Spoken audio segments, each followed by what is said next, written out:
Com 68 anos de idade, não me furto de acordar cedo para ler a Bíblia todo dia.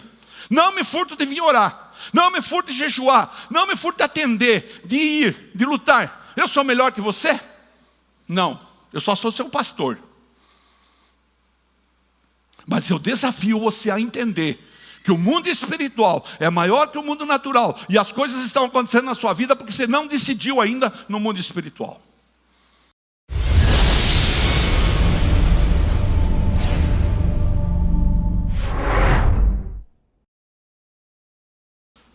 Quero que você abra sua Bíblia aí, no capítulo 9 do Evangelho de Mateus, né? A palavra de Deus diz assim: entrando Jesus num barco, atravessou o mar e foi para a sua cidade, na NVI, né? Alguns homens trouxeram-lhe um paralítico deitado em sua maca. Vendo a fé que eles tinham, Jesus disse ao paralítico: tenha bom ânimo, filho, os seus pecados estão perdoados.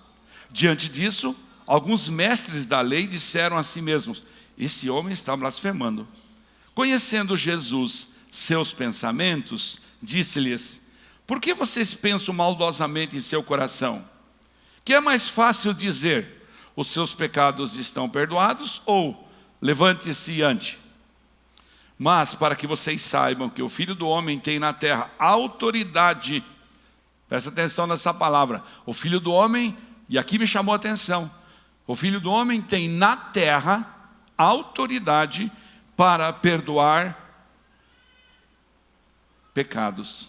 Disse então ao paralítico: levante-se, pegue sua maca e vá para casa.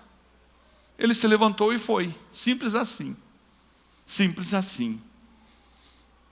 Vendo isso, a multidão ficou cheia de temor e glorificou a Deus, que dera tal autoridade aos homens. Repita comigo: que dera tal autoridade aos homens. Nós estamos lendo um texto em que Jesus fez um milagre, perdoou os pecados. Ele foi para a terra dele em Cafarnaum. Eu amo o Evangelho de Mateus, que ele é muito claro nessas coisas. Mas me chamou a atenção quando falou: deu autoridade aos homens. Então eu comecei a perseguir isso. Comecei a perseguir isso com mais profundidade, né? E quando eu fui me aprofundar, eu descobri que ao fim do Sermão do Monte, no capítulo 5, no capítulo 6, no capítulo 7, Jesus também é reconhecido pela sua autoridade.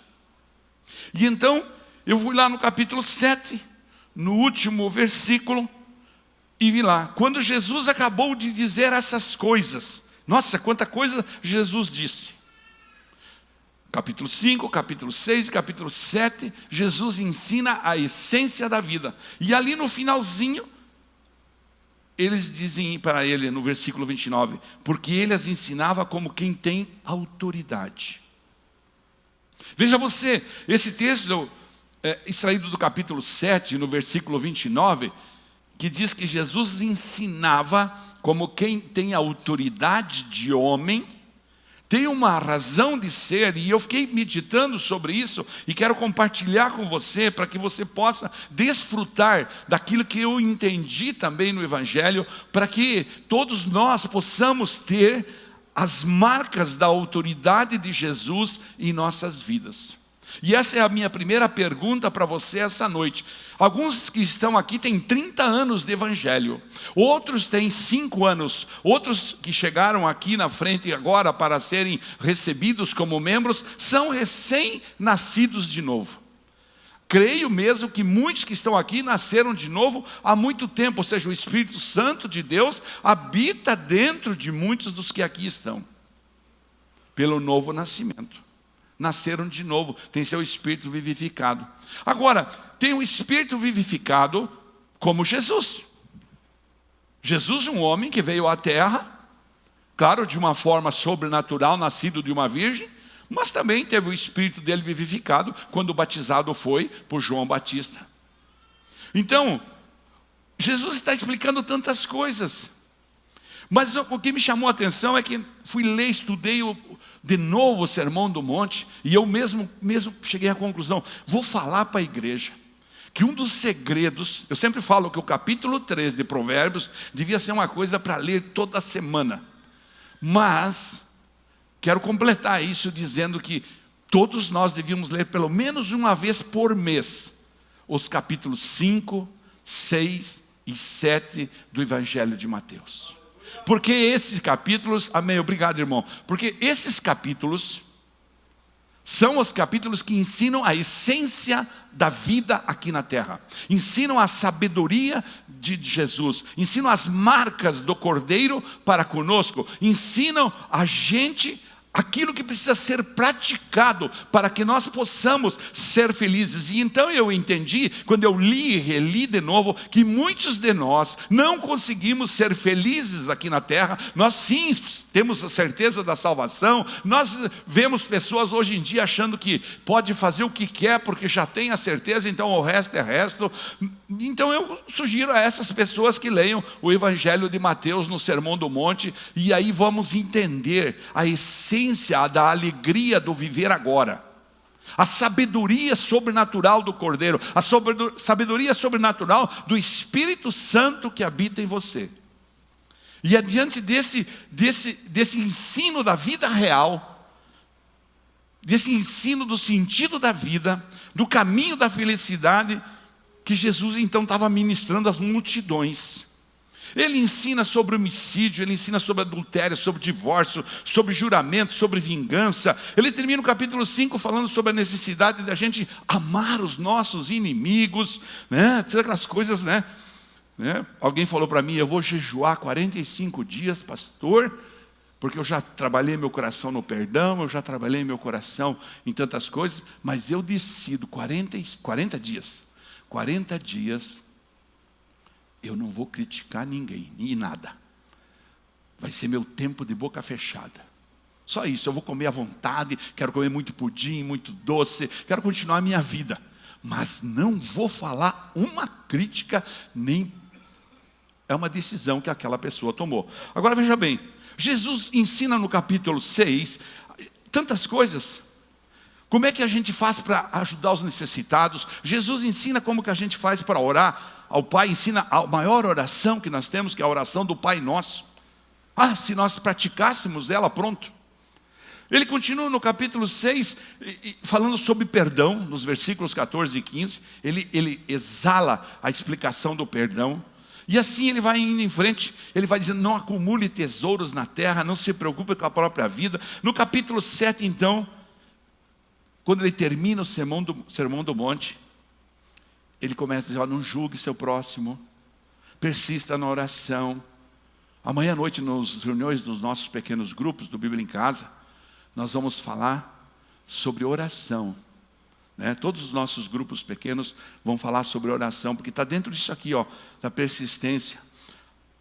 Ele fala sobre a porta estreita da salvação e a porta larga da perdição. Ele fala também que cada um de nós é conhecido pelos nossos frutos, mas eu preferi não chamar de frutos, eu preferi chamar de as marcas do poder de Jesus na minha e na sua vida. Você tem as marcas da autoridade de Jesus na sua vida? Você tem elas? Você exala a autoridade que Jesus tem?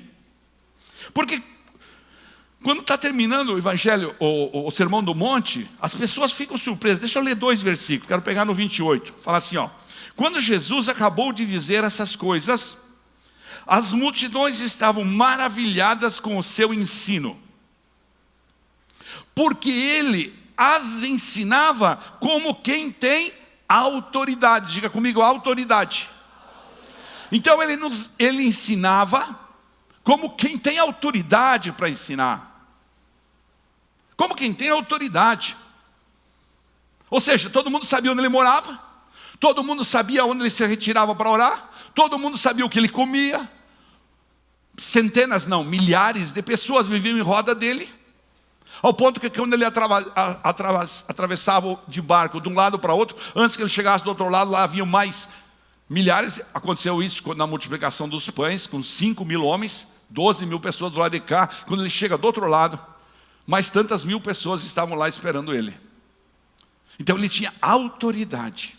E isso é que me fez meditar.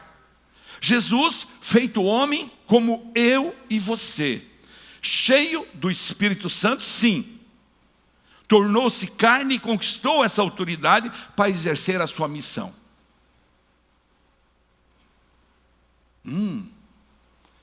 Prestou bem atenção que o pastor falou? Ele conquistou essa autoridade para exercer a sua missão. Ele poderia ter abdicado. Ele poderia, por exemplo, usado a deidade dele, esquecer a parte humana e poderia dizer: não, sai daí, Pilatos, vou te moer, vou te destruir, Jerusalém, seus hipócritas, os mestres da lei. Não, como homem, exatamente como eu e você, ele conquistou essa autoridade e as pessoas ficaram boquiabertos. No capítulo 9 você pode escutar, o pastor leu, no versículo 8, vendo isso, a multidão ficou cheia de temor e glorificou a Deus, que dera tal autoridade aos homens, porque eles ouviam, e de fato assim Deus falou na palavra que ele era um homem. Porque em João capítulo 1, versículo 14, fala assim: aquele que é a palavra tornou-se carne e viveu entre nós. Aquele que é a palavra tornou-se carne e viveu entre nós. Ou seja, antes do mundo existir, ele já existia. Antes do mundo existir, ele já tinha sonhado você, eu, todos nós. Mas ele se fez carne com um propósito. E então ele precisava conquistar a autoridade. Assim como eu e você, na carne, homens e mulheres que somos, nós precisamos conquistar essa autoridade. E a minha questão essa noite, antes de nós cearmos, é: você é uma pessoa que tem as marcas da autoridade de Jesus em sua vida? Vamos entender isso. Por que Jesus desenvolveu e usou a autoridade, já que ele poderia ter usado sempre o poder? Por que não usou só o poder dele? Porque o propósito de Deus, preste atenção, o propósito do teu Criador, do meu Criador, do nosso Criador, é que nós possamos ser semelhantes a Ele. Todo o projeto de Deus, ao enviar o seu Filho, é dizer: olha, aqui há um ser humano, 100% humano, nascido de uma mulher que teve infância, teve adolescência, e para quem vocês podem olhar, e para quem vocês podem acreditar, e é em quem vocês precisam confiar, e é igual a esse que eu quero que vocês se tornem, para que vocês possam coabitar com Ele como o primogênito. Deus quer que sejamos a imagem do Cristo aqui na terra. Abra sua Bíblia em Romanos, capítulo 8, versículo 29. Romanos 8, 29. Vamos achar aqui. Aí. 29.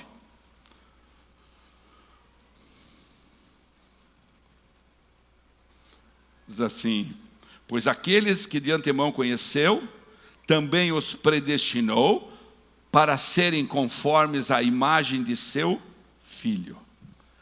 Para serem conformes a quê? A imagem de seu Filho. Para quê? Para quê? A fim de que ele seja o primogênito entre muitos irmãos. Como a pastora Débora sempre canta aqui, veio como o unigênito e subiu como o primogênito. Vamos ler de novo? Deixa ali. Pois aqueles que... Quem foi que ele de antemão conheceu? Você, eu. Você que decide: eu quero que Jesus habite dentro de mim. Esse é o sobrenatural do Espírito Santo. O Espírito Santo vem habitar dentro de você. Você nasce de novo. Você tem que ter o Espírito vivificado. E então, o raciocínio já não é o mesmo. Pastora Raquel e eu fomos jantar com uma pessoa extremamente inteligente. Escreveu mais de 10 livros. E muito focado. E sempre ele falava assim: não, porque eu preciso cuidar da minha mente, cuidar da minha mente. De repente eu falei assim para ele: não. Estou quase concordando com tudo com você, porque estou aprendendo muito com você. Só que com o Espírito Santo aí dentro, isso aí vai mudar tudo. Quando nascer de novo, o Espírito Santo tem o poder sobrenatural de falar com você através da palavra, através do dia a dia. Então, aqueles que de antemão conheceu, também o predestinou para serem conformes à imagem de seu Filho. Ou seja, o eterno propósito de Deus, o eterno propósito de Deus em nossa vida, não é nos fazer ficar rico. Não, eu quero ficar rico. Não, ele não tem esse propósito. Nem famosos, mas santos. Somos santos em perfeita coisa. Obrigado, pastora, pelo aleluia. Aleluia. Tão devagar. Você pode dar um aleluia? Diga aleluia. Aleluia. Amém, irmãos. O propósito de Deus não é nos tornar celebridades, mas pessoas parecidas com Jesus.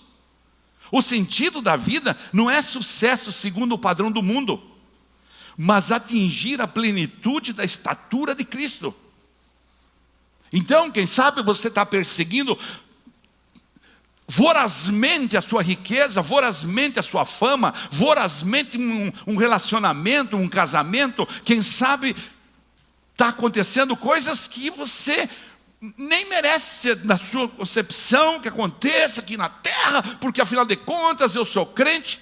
Mas talvez você não tenha entendido ainda que você precisa manifestar as marcas de Cristo para que Ele possa realmente dizer, bom, então esse aqui está cumprindo, esse é o meu filho amado, em quem eu me agrado, em quem eu me comprazo, como o Pai falou para Jesus após o batismo.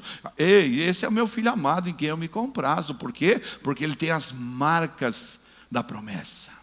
O propósito de Deus não é apenas salvar, não é apenas salvar, não é apenas te levar para o céu. Não, Deus quer que você desfrute o melhor dessa terra agora, hoje, amanhã. É por isso que Ele instituiu o jejum, é por isso que Ele instituiu a oração. Qual é a tua distância de Deus? Oração. A tua distância de Deus é só oração. Ele está sempre disponível, mas Ele vai, respeitando o teu livre-arbítrio, esperar a tua oração. Nosso destino não é apenas a glória, mas a semelhança ao Rei da Glória. Precisa entender isso, para que você possa ser feliz agora, para que você possa desfrutar da vida agora, hoje, amanhã, nos próximos dias, nos próximos anos, aqui na terra. E então, claro, você vai para o céu, só que você pode entender o propósito, porque Deus te criou, para que você possa manifestar as marcas da autoridade de Jesus. Foi isso que foi reconhecido nos 2 textos, e eu teria mais 10, 15 para ler, onde eles dizem, e ele foi reconhecido com autoridade. E uma das marcas maiores do ministério de Jesus, que conquistou essa autoridade, foram realmente os milagres. Mas a maior delas foi o amor, a compaixão. Ele foi um homem de compaixão. Você pode ler diferentes milagres e Jesus vai dizer, deixa que critiquem, eu tenho compaixão dessa pessoa. As marcas de Jesus, eventualmente, a gente não consegue manifestar. Não acontece com ninguém, será que às vezes você se sente sem autoridade, perdido nos seus comandos? Às vezes a gente sente sem sal, sem luz. Aí a gente escuta o pastor falar aqui, vocês são o sal da terra, a luz do mundo. Mas ele fala, não, isso é para os outros. Você precisa jejuar, não, isso é para os outros. Você precisa orar, não, isso é para os outros. A sala está aberta da oração. Isso não é para mim. Mas você quer as coisas boas, claro que quer, todos nós queremos, é natural de nós humanos, e muito mais nós crentes, queremos. Não acontece com você que muitas vezes nós não conseguimos influenciar positivamente uma outra pessoa? Você tem a esposa, você é o marido, você é o sacerdote, você não consegue influenciar ela positivamente, ela não quer ser como você, ou ao contrário, você tem seu marido, e você não consegue manifestar marcas de Jesus que façam com que ele olhe para você e diga: eu quero ser que nem ela, nisso eu quero ser que nem ela. Ou quem sabe você é um gerente de uma empresa, você é um vendedor de uma companhia, e as pessoas passam, você é um líder num pequeno grupo, ou você é um crente que trabalha numa empresa, e todo mundo sabe que você é crente, mas ninguém quer vir com você para a igreja. Porque você não manifesta a marca do Senhor Jesus na sua vida. Talvez por esse espírito de comodismo que você se deixou tomar, pela conformação, fala: não, eu não vou perder mesmo a salvação, eu não sei o quê. Mas a glória do Senhor está esperando para se derramar sobre você. É só você pegar na chave e abrir a glória, pegar na chave e abrir a glória não vem. Por quê? Porque você não manifesta as marcas dessa autoridade. O nosso nível de respeito de outros seres humanos para conosco é tão baixo às vezes que chega ao ponto de ser ridículo. As pessoas nos ignoram. Filhos não querem ser que nem os pais. Pais reclamam dos seus filhos. Mas poucos de nós conseguem olhar para a palavra e dizer assim: bom, o que é que Jesus, se eu tenho que ser semelhante a Jesus, o que é que Jesus fez? Muitos de nós lutam arduamente no trabalho, viajam horas e horas para ser vendedores, lutam no seu trabalho físico, no seu trabalho emocional, com o seu computador, ficam até tarde da noite trabalhando, se esforçando, e não conseguem convencer. Quando olham para os seus filhos não querem aquilo. Quando olham para seus colegas de trabalho, seus colegas de trabalho falam: não quero ser que nem esse sujeito aí. Ou então, quando convive, a primeira semana está jóia, a segunda semana está jóia, mas no primeiro momento que tiver que falar uma verdade, e essa falar a verdade significa perder, pronto, você foi a verdade. Quais as marcas da autoridade de Jesus que você carrega?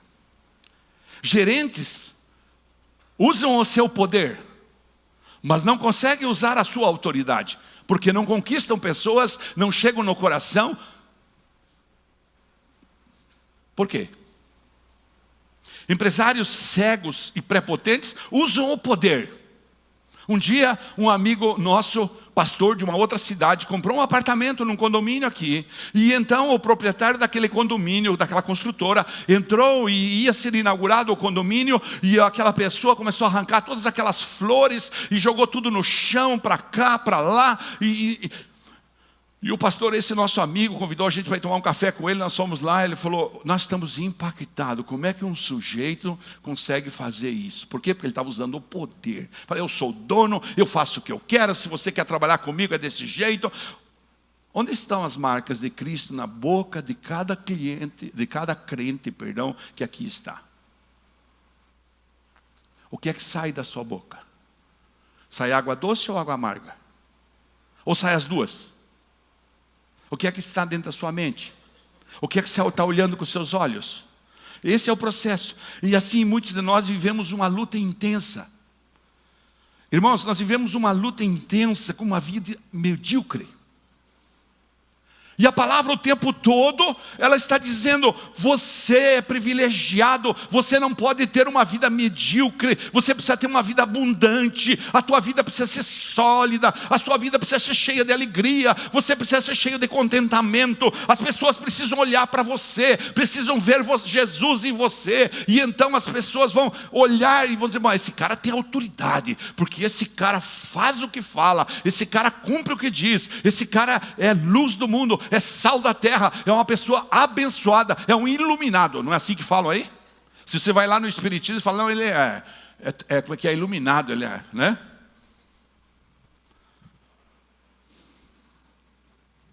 Somos ótimos em argumentos. Somos melhores ainda em discussões. Na ira, então, se cuide. Um homem de 110 quilos, com voz bem postada, somos fortes, não é? Mas somos fortes até no ódio.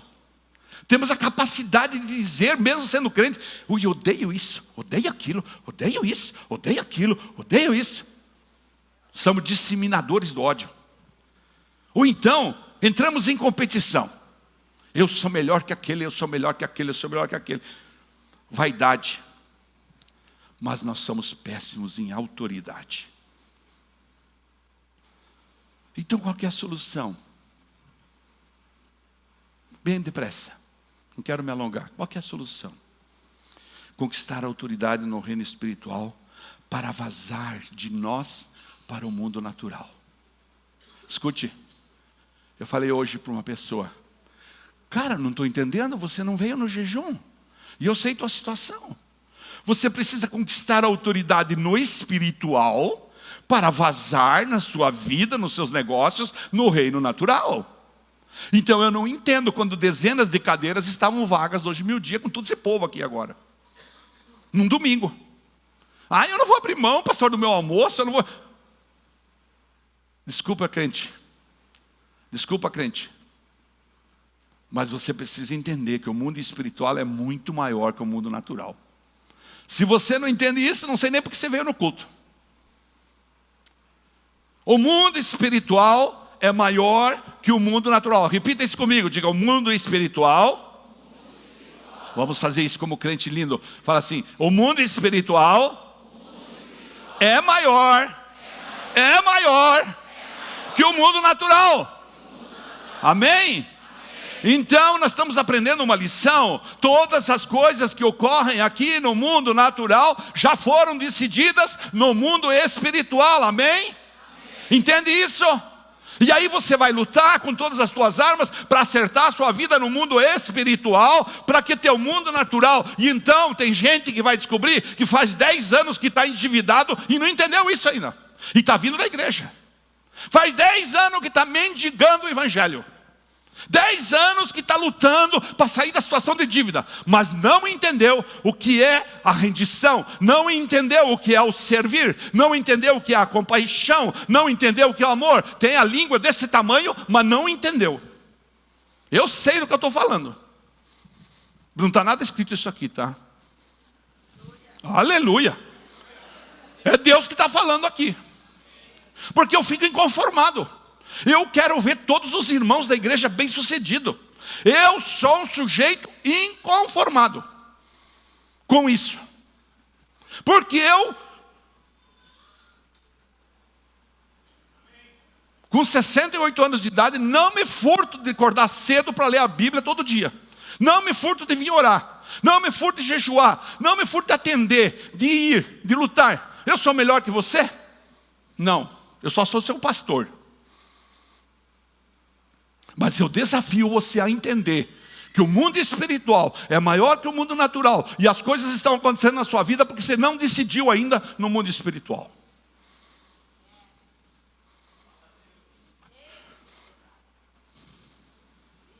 Jesus conquistou isso. Sabe o que fez ele marcar a história da humanidade? A autoridade que ele conquistou. Isso é tão verdade que até os anos começaram a contar a partir dele. Imagina a autoridade que o sujeito conquistou. Marcou a história da humanidade. Pense comigo.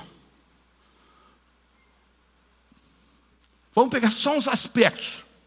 E você analisa você. Eu analiso eu como analisei esses dias. Passei a tarde ontem quando voltei. Tinha ido almoçar com a pastora fora. Voltei para casa. Coloquei umas canções e falei, Deus, me fala daquele texto lá. Me perdoem, eu não tinha planejado para falar isso, mas é o Espírito Santo que vai mandando a gente falar. Mas eu entendo que servir conquista. Diga comigo, servir conquista. Marcos 10:45 diz assim, pois nem mesmo o Filho do Homem veio para ser servido, mas para servir e dar a sua vida em resgate de muitos. Você pode aplaudir Jesus por isso, foi Ele que fez.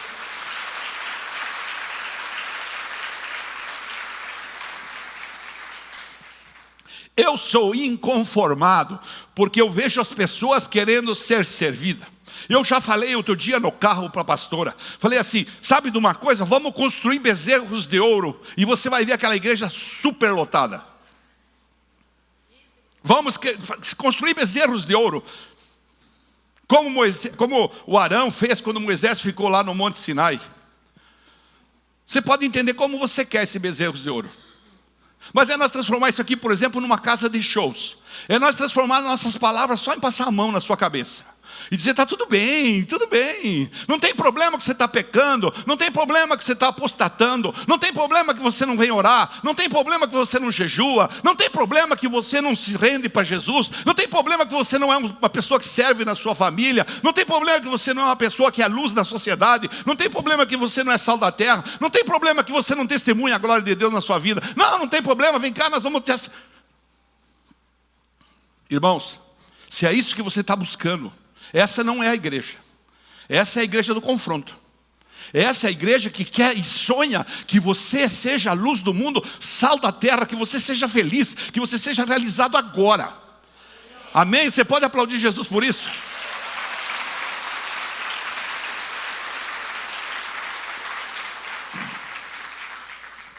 Irmãos, quando eu recebi o chamado, eu não recebi o chamado para fazer uma igreja de 10 mil pessoas. Mas aqueles que comigo andarem vão saber o que é ser crente mesmo. Vão saber o que é ser crente. Você vai poder crescer muito. Porque envelhecer, acabei de achar na minha Bíblia aqui, ó. Olha aqui, está aqui. Não sei como é que estava esse papel aqui, ó. Achei aqui dentro, ó. Envelhecer é inevitável. Porém, crescer é uma decisão. Envelhecer é inevitável. Não tem jeito. Então eu vejo pessoas que estão ficando velhas aqui e continuam sofrendo. Continuam fechadas em suas convicções, em seu orgulho, em sua soberba. Não conseguem manifestar o servir, por exemplo, de Jesus. O que dizer da renúncia dos 40 dias de jejum de Jesus? Satanás chega para ele e fala, ué, você não é Deus? Transforma essas pedras em pão. E ele responde, nem só de pão viverá o homem, mas de toda a palavra que provém da boca do Senhor. De toda a palavra, está aqui, irmãos, de toda a palavra. Irmãos queridos, se você não é um crente que se alimenta espiritualmente aqui, sinto muito, Satanás vai pegar você.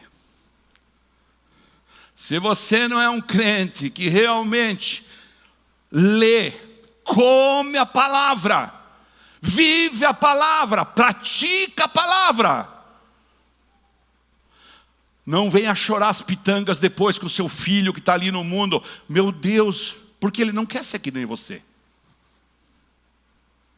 Se você não é um crente que está disposto a pagar o preço para ser transformado em glória do Senhor. Se você não entende o propósito de Deus, Deus não fez você para ficar rico, para ganhar dinheiro, para não sei o que, para vestir o vestido mais bonito, para vir para o culto, a roupa mais bonita, não sei o que, para ter o carro melhor. Não, Deus fez isso, Ele vai te dar, porque isso é tudo dele. Ele é o dono do ouro da prata. Ele vai te dar abundantemente. Porque, lembra da história do Caleb? Eu falei aqui na quinta-feira na hora da oração. Todo mundo reclamou da terra prometida que só tinha gigante. E aí o Caleb falando, nós temos 2 cachos de uva enormes lá, que nós tínhamos que carregar em 2 assim, e são gigantes mesmo. Mas ele fala, cale a boca, povo.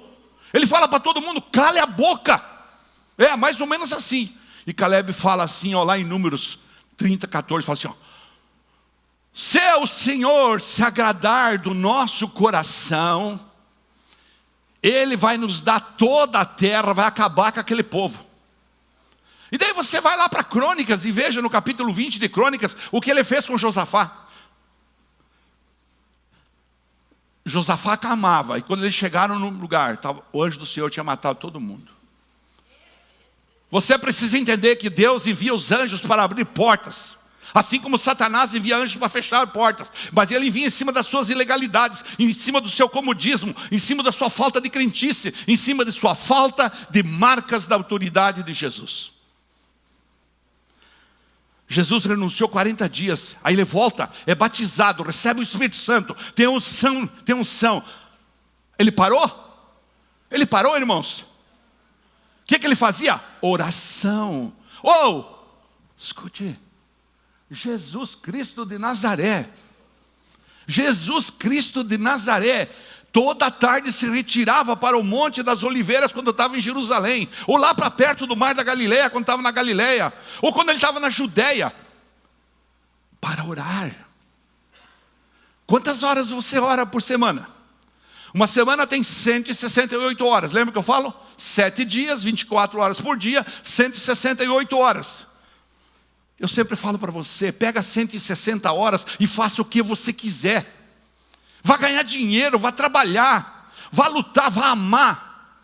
Mas pega 8 horas por semana, leia a palavra meia hora, hora. E eu quero que você me cobre, mas me cobre mesmo daqui 3 anos, daqui 5 anos, onde você vai estar?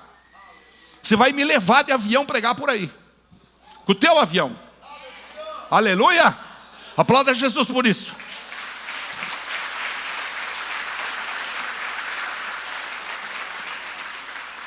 Um homem que renunciou, que jejuou, que vivia uma vida de oração, cheio do Espírito Santo e que conhecia a palavra. Quantas vezes você vê Jesus falar no livro de Isaías? Eram só 800 anos entre ele e Isaías, mas ele sabia tudo de cor. Por quê? Porque ele lia. Então ele podia. Sabe por que nós não desfrutamos das promessas, das promessas da palavra? Porque nós não lemos. Mas além de tudo isso, e a palavra ensinou ele, a oração ensinou ele, ele tinha um propósito. Ele falou: eu vim nessa terra por um propósito.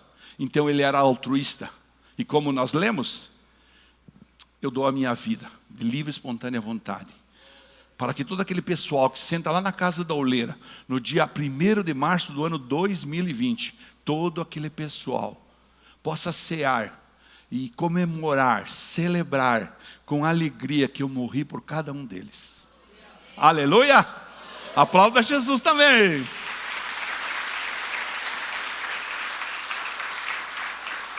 Então, como ele tinha muita autoridade, ele chegava e dizia assim: tomem sobre vocês o meu jugo e aprendam de mim que sou manso e humilde de coração, e vocês encontrarão descanso para as vossas almas. Os ansiosos que nem eu, tem que bater a cabeça nessa palavra assim, ó. Eu estava lá ansioso, pensei assim: vou tomar lá um ritmo neurão, um negócio para me acalmar um pouco, vim com fazer essa palavra. Aí eu cheguei nesse versículo aqui: tomem sobre vocês o meu jugo e aprendam de mim, pois sou manso e humilde de coração, e vocês encontrarão descanso para suas almas. Você entende onde está o descanso para a tua alma? Onde está o descanso para a tua vida? Não está na fortuna, não está na mulher mais linda, mais feia por fora, está por dentro. Não está na prostituição, não está no poder, não está na soberba. Sabe onde está isso? Está na humildade de coração, está no servir, está em estampar as marcas da autoridade de Jesus em sua vida, deixar ele carimbar você, deixar ele lapidar o diamante que você é. E aí fale para mim: um homem de obediência? Sim. Um homem de propósito? Sim. Um homem de liderança? Você tem dúvida disso? Um homem de santidade? Sim. Um homem de fé? Olha o que ele fez.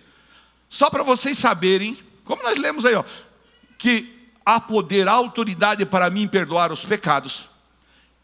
Eu declaro: levanta e anda. Você acha que ele não fez isso com fé? Quantas vezes ele pega os discípulos dele e fala: homens de pouca fé. Ele estava dormindo no barco, todo mundo perturbado que o barco ia afundar. Acordam ele e falam: pare, homem de pouca fé. Pedro vem caminhando para ele, quando Pedro vacila, vai afundar, ele pega o Pedro e fala: homem de pouca fé. Mas esse Senhor maravilhoso, esse Jesus querido, esse exemplo de vida, respeitava as leis. Quando perguntaram para ele: é justo pagar impostos a César? O que ele falou? Ele falou: vai lá na boca do peixe, vai sair uma moeda, e você vai lá e pague uma dracma. Nós temos a marca da autoridade de Jesus na nossa lida com as coisas civis. E o ponto mais forte desse maravilhoso Jesus, que eu quero que você grave e que você analise no seu coração, chama-se amor. Esses dias nós recebemos em casa uma sobrinha que é muito crente, mais crente. Conheceu Jesus com a gente, com a pastora Camila. E se transformou numa crente. E então ela falava sobre o amor. Que ela falou, não entendo esse amor dos crentes. Que ele ama enquanto é bom para ele. Mas Jesus ensina, ame os seus inimigos. Pare de deixar o outro machucar teu coração, solta ele, perdoa ele. Pare de tomar veneno. Então como é que eu faço, pastor? Me resuma isso numa frase, para mim entender o que o senhor está querendo dizer. Vou te dar uma chave. Tenho certeza que muitos aqui já usam. Em seus passos, o que Jesus faria? Você está diante de uma situação difícil? Pergunta, o que Jesus faria? Você tem uma crise financeira? Pergunta, o que Jesus faria? Quando ele tinha um problema, para onde que ele ia? Ele ia lá brigar, ele ia lá brigar com os soldados. Ao contrário, Jesus nunca fez acepção de pessoas. Nós somos cheios de dedo com pessoas. Nós somos cheios de dedo.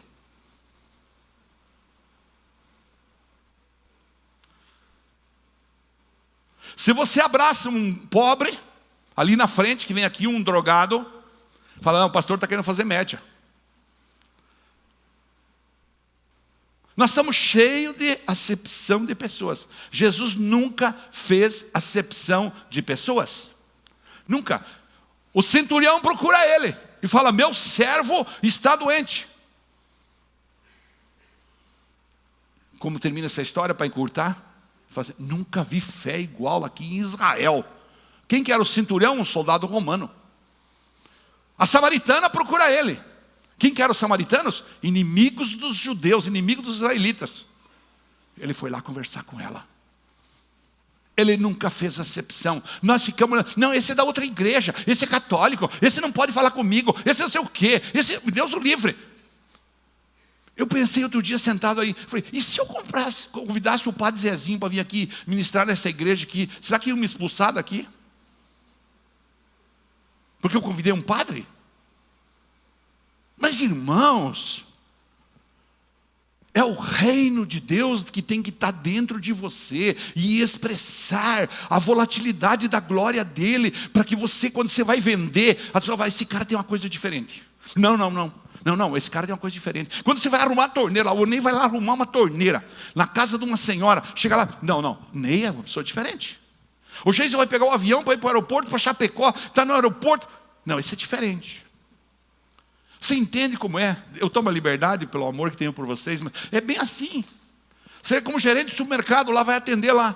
O Elber, vai atender lá. Putz, esse cara tem uma coisa diferente. Ele tem Jesus. Ele estampa a autoridade de Jesus. Então, quando você chega em casa, você fala com sua esposa fica assim, ó, meu Deus, o que ele vai falar? Ele que manda. Quantas vezes ela te vê de joelho? Quantas vezes ela te vê de mão levantada? Quantas vezes ela te vê você pegando o teu dinheiro, hoje está no bolso e abençoando a vida de alguém? Quantas vezes ela vê você não criticar? Quantas vezes ela vê você amar incondicional? Essas são as marcas. Eu disse para um irmão que falou comigo, não é porque alguém te dá um cargo que você tem poder. Agora, por exemplo, aqui nós estamos organizando ainda. A igreja é cheia porque está crescendo, graças a Deus, mesmo com todas essas restrições, a igreja está crescendo. E isso é muito bonito, porque é Deus que faz, não sou eu, não é a ninguém, é Jesus. É Ele que decidiu mandar você aqui. E você vai ficar e vai crescer, vai se transformar numa pessoa santa, bem-sucedida, feliz. E então, a igreja tem essas estruturas, foi dada autoridade para muitas pessoas. Não, foi dado poder. Não foi dado autoridade. Foi dado poder. A autoridade, cada um deles terá que conquistar. Está entendendo a diferença? O poder, eu delego. Eu falo assim, pastor Gustavo, a partir de hoje você é o responsável pelo ensino nessa igreja. Agora ele tem que conquistar. Se ele começar a ser grosseiro, se ele começar a ser sem amor, se ele começar a falhar nos horários, se ele começar a ser displicente, se ele tratar as coisas do reino com... Estou falando tudo o contrário, porque pensa um homem aplicado. Então, ele não vai conquistar a autoridade. A autoridade, ela tem que ser conquistada. E eu quero convidar você a pensar sobre essa palavra e então levar essa receitinha para casa, como se você tivesse ido no médico, mas olha, um remedinho para você mudar a sua vida, chama-se Em Seus Passos, o que Jesus faria. Você pode repetir comigo? Diga assim, em meus passos, põe o dedo no teu coração assim, ó, diga em meus passos, em minhas decisões, em minhas escolhas, em minha distribuição do tempo, com que pessoas eu vivo, o que Jesus faria? Em meus passos, repita de novo agora, vamos bem simples agora. Em meus passos, o que Jesus faria? Essa é a pergunta, irmãos. Irmãos, essa é a pergunta que eu e você precisamos fazer diuturnamente. De dia e de noite, todo instante. Espera aí, agora eu vou me referendar à minha esposa. Como Jesus trataria ela? Agora eu vou falar com o meu marido como Jesus, eu vou falar com o meu filho. Agora eu vou falar com o meu patrão. Agora eu vou falar com o meu empregado. Agora eu vou falar com a minha amiga. Agora eu vou ligar para alguém. Agora eu vou convidar alguém para ir para o jejum. Agora como Jesus faria?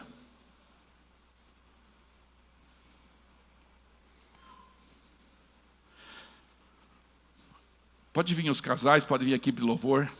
Vou terminar.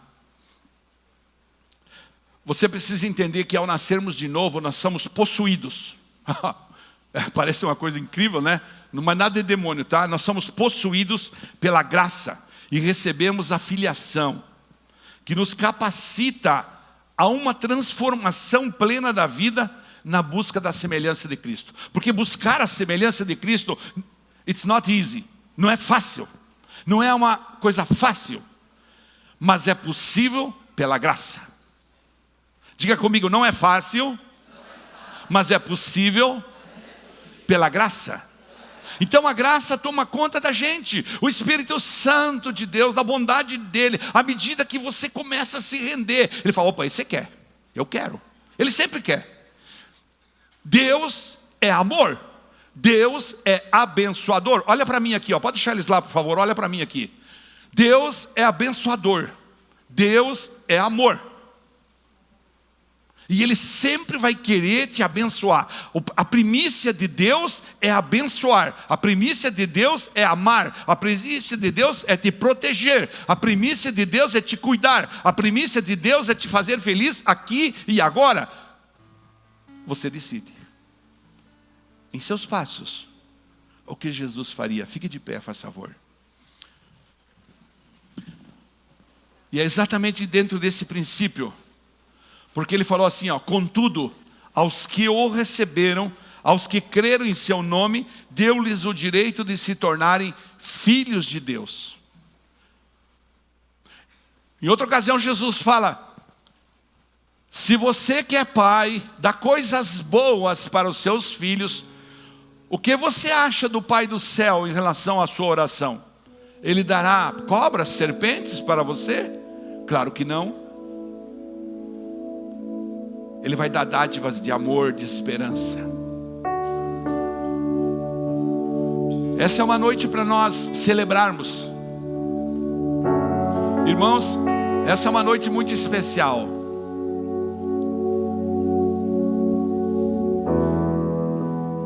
Essa é uma noite muito linda. Porque nós podemos celebrar exatamente o que Jesus, esse mestre que nos ensinou a ganhar a autoridade, nos ensinou a conquistar a autoridade, nós podemos celebrar que Ele foi à cruz e morreu por cada um de nós. e nos deu o seu Espírito depois disso, para habitar dentro de cada um de nós.